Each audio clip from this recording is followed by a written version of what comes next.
I was going to ask you, how do I approach my Jewish parents about converting to Catholicism without ruining our relationship? Ooh, I don't know if you have that kind of power. Tell me about it. So recently, I've kind of separated myself from the synagogue I was a part of for many different reasons, and my husband was raised Catholic, so I've decided that I would like to convert and be a part of the church with him, and we would also like to get our kids baptized. Okay. So that's another part of the thing that's probably going to break my parents' hearts as well. Are your parents practicing, or are they just culturally It's Jewish? more of like a cultural Jewish. Okay. All right. So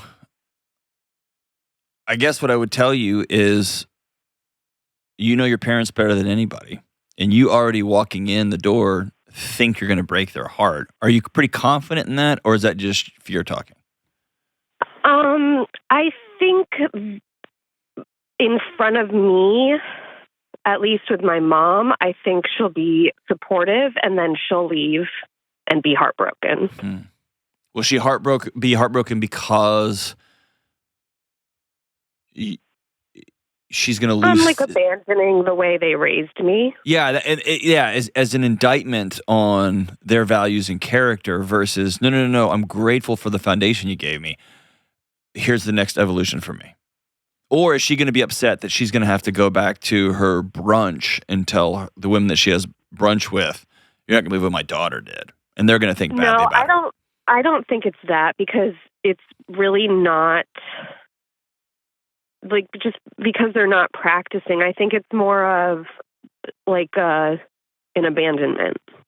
So could it be that one of the values they gave you growing up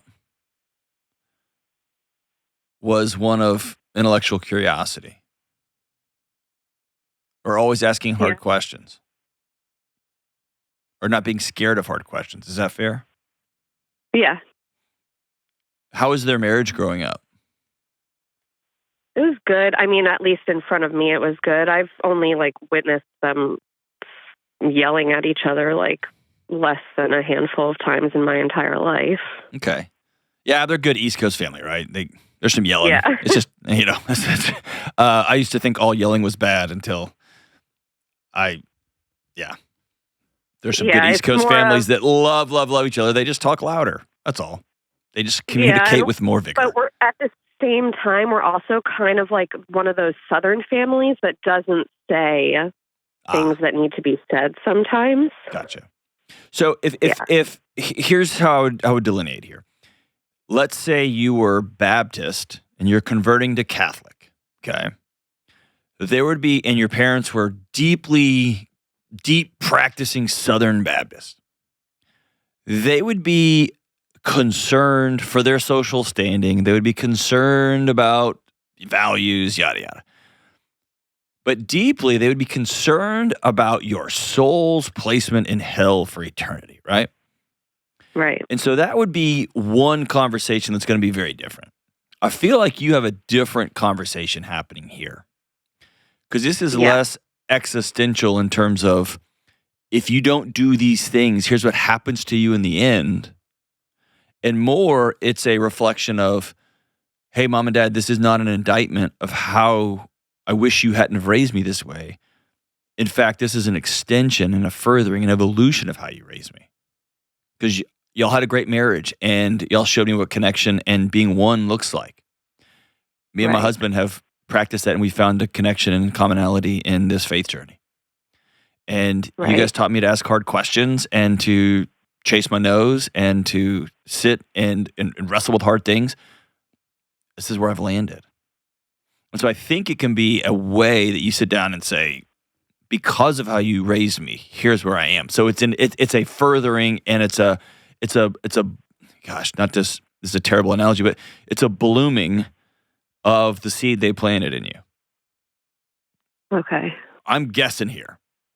I also know cultural values are cultural values. And in the Jewish community, a community that has spent its entire heritage surviving together. Right. Right? There is a sense of abandonment. Yeah. And so I get that. And so I think the meta here is you can't control how your mom and dad react. Correct. I just want to do it with the least amount of conflict possible. I think trying to PR this, trying to public relation this or try to message this is going to make it look like you've got something to hide or you're not telling the full truth. Right. I think coming in and saying, I'm truly, truly grateful for how you raised me. Okay. And here are some of the great attributes. And here's where I've landed with my husband and with our kids. And here's the direction our family's taking. Okay. And I hope you will remain with us. I want you to know that we honor you guys, we love you, and we want to be a part of your lives. I'm assuming all that's true. And this is a furthering and extension of that. And it's not like y'all are going to have to split up on Sunday mornings, or one's going to synagogue and you're going to church now. Y'all just might get up and go to church on Sundays instead of having breakfast. Right. So I think in practice that y'all have to navigate that. But ultimately, I think the meta here is this. You cannot control how somebody else responds. Trying to come up with some clever way or I'm just going to, I want to dance around it. That's never helpful. I'm going to tell you the truth. I'm going to tell you it in a way that treats you with dignity and respect. And if there's a way if I can put you on the pedestal that you deserve, I'm going to do that. And if there's a way I can honor you in giving you hard news, I'm going to do that. But I always go back to the way I was trained with the great Dr. Andy Young. Calm is contagious and facts are your friends. Calm is contagious, facts are your friends. If you come into this conversation and you're all shaky and nervous and your eyes are darting around, then your mom and dad will feel something's not right here. Does she not think that we love her? Does she not really want to be doing this and her husband's making her? They're going to create a story. But if you come in at peace with this transition, this is the right thing for me and my family. This is happening. I hope you'll join us. Then that feels inviting. It's an invitation. It's calm. And facts are your friends. I'm not going to beat around the bush. I'm not going to tell you this big, long story. You raised me this way, and I'm so, so grateful. And here's where I am now, and here's what's happening next. And so also, don't say things like, so I think I'm going to go to confirmation. I think I'm going to start. We think we're going to. When you start adding those little slivers, they sound like cracks for people to intellectually slide into or spiritually or emotionally slide into and create division. If you're here, I want you to be very clear about what you're saying. I will be getting baptized next month. My children will be getting baptized in February. This maybe is a strange request, but I hope you can attend. It takes all the wishy-washy out of it. Calm is contagious. Facts are your friends. Here is the truth. And at the very end, the truth remains. We love you. We honor you. And we think y'all are great grandparents.